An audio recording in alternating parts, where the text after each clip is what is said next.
नमस्कार, मैं हूँ राधा राणा और आप देख रहे हैं बिहार का शिक्षा विभाग एक बार फिर सवालों के घेरे में आ गया है।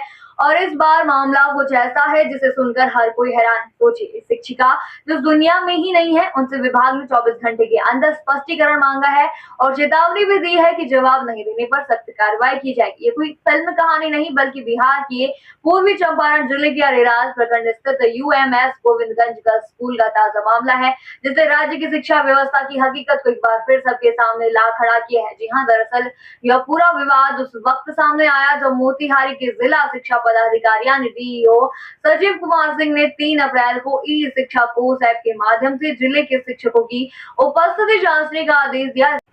इस जांच में कुल 969 शिक्षक अनुपस्थित पाए गए, जिनमें 52वें नंबर पर जिनका नाम दर्ज था वह थी शिक्षिका उर्मिला कुमारी, जिनकी मृत्यु लगभग 1 साल पहले ही हो चुकी है।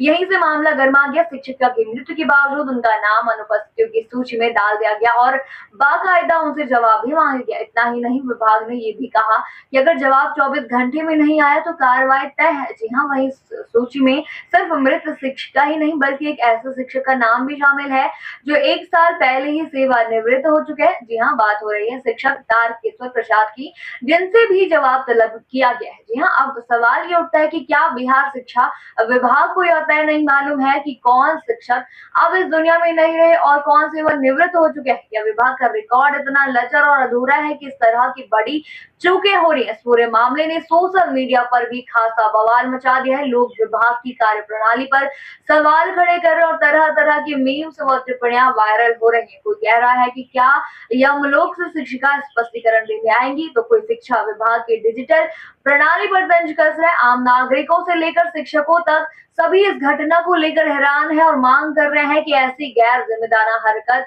के लिए दोषियों पर सख्त कार्रवाई होनी चाहिए। यहाँ इस मामले में बिहार के शिक्षा विभाग की कार्यप्रणाली की पोल खोल दी है, जहां एक और सरकार डिजिटल इंडिया और स्मार्ट गवर्नेंस की बात कर रही है, वहीं दूसरी ओर जमीनी हकीकत कुछ और ही तस्वीर दिखा रही है। शिक्षा कोर्स ऐप जैसे प्लेटफॉर्म अगर मृत शिक्षकों को भी ट्रैक नहीं कर पा रहे, तो सवाल उठना लाजमी है कि उनका उद्देश्य आखिर है क्या? या सिर्फ नाम के लिए डिजिटल टेक्नोलॉजी का इस्तेमाल हो रहा है, या सही मायनों में पारदर्शिता और जवाबदेही लाने की कोशिश भी की जा रही है? जी हाँ, अब देखना यह है कि शिक्षा विभाग इस बड़ी गलती की जिम्मेदारी किस पर डालते हैं और क्या कोई सख्त कदम उठाया जाएगा, या हमेशा की तरह एक जांच कमेटी बनाकर बात को ठंडे बस्ते में डाल दिया जाएगा? क्या डीईओ या संबंधित अधिकारी अपनी गलती स्वीकार करेंगे या फिर नीचे के कर्मचारियों पर सारा दोष मर दिया जाएगा? ये सवाल अब जनता पूछ रही है और जवाब देना अब सिर्फ शिक्षा विभाग की जिम्मेदारी नहीं, बल्कि सरकार की साख का सवाल भी बन चुका है। ये मामला सिर्फ एक तकनीकी चूक नहीं है, बल्कि और सोच का उदाहरण है, जहां सिस्टम लोगों की जिंदगी की वास्तविकताओं से पूरी तरह कट चुका है। अगर मृतक शिक्षकों से जवाब मांगा जा रहा है, तो सोचिए जीवित और कार्यरत शिक्षकों के साथ कैसा व्यवहार हो रहा होगा।